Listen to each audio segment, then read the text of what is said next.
Баршаңызға сәлем достар. Алмадан тосап жасауды көрсететін боламын. Өте дәмді болып шығады. Міндетті түрде осы рецептпен жасап көріңіздер. Ішіне су ештеңе қоспайсыз. Толықтай алманың өзінің шырынына пісетін болады.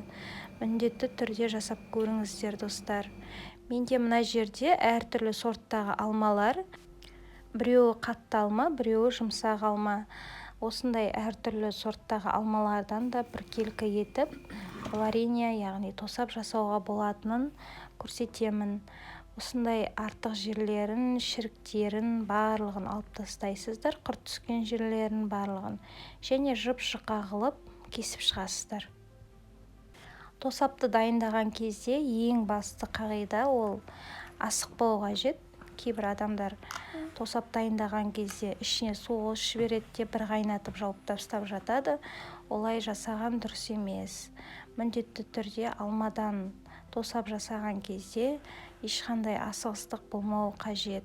Себебі біздер бұл тосапты 3 қайтара қайнататын боламыз.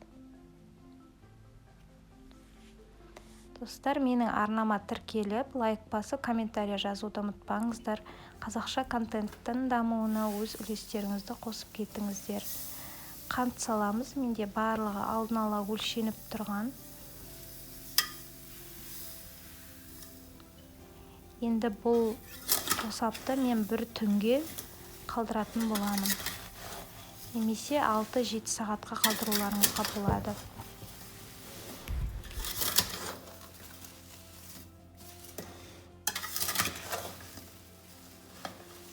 Араластырып болған соң міндетті түрде бетін жауып қоясыздар. Мінекей бір түн өтті. Келесі күні таңертең қарағанда осындай болып алманың шырыны шығып тұр. Енді бұны жақсылап тұрып бір қолдатып кәдімгідей қайнатамыз. Ұзақ ұстамаймыз, 5 минут қайнатамыз да астын өшіріп тастаймыз. Бұл тосапты енді тағы да 6-7 сағатқа қалдыратын боламыз.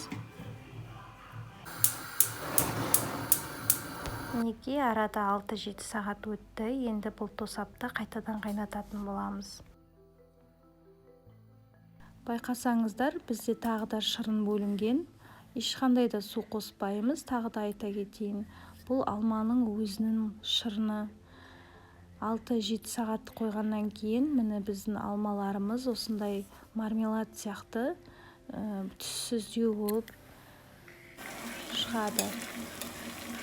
Енді тағы да бір қолдатып қатты қайнатамыз. 10 минуттай қайнатамыз да астын өшіріп тастаймыз. Енді тағы да 6-7 сағатқа немесе бір күнге бөлме температурасында бетін жабық күйінде қалдырамыз.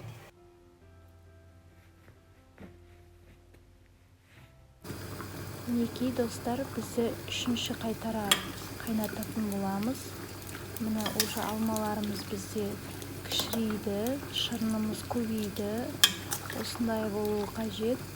Ешқандай да бізде алмаларымыз езіліп кеткен жоқ. Бәрі сол қалпында тұр.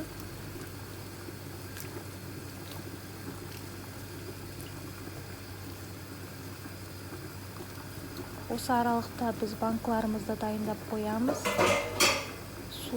Су буына залалсыздандырып аламыз және қақпақтарында залалсыздандырамыз. Вареньямызды араластыра отырып 5 минут бір қолдатып қайнатамыз да үстіне азғантай ғана лимон қышқылын саламыз. Барлығын толық рецепті описание жазып кететін боламын және ванильный сахар, яғни ванильді қантты қосатын боламыз. Араластырып, тағы да 5 минут қайнатамыз. Дайын болған тосабымызды банкаларымызға салып, жауып тастайтын боламыз. Мінекей шырыны өте көп.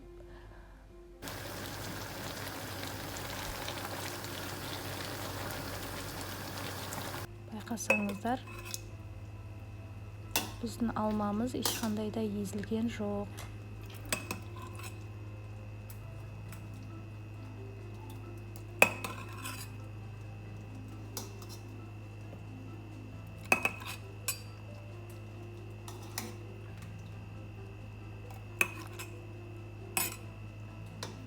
міндетті түрде жасап көріңіздер достар. Сіздерге өте қатты ұнайтынына толықтай сенімдімін.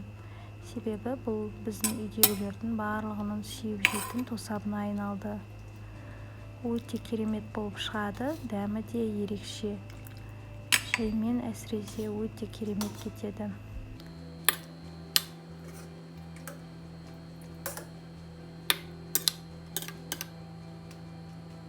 Дайын болған тосапты 24 сағат жылы жерде сақтау қажет.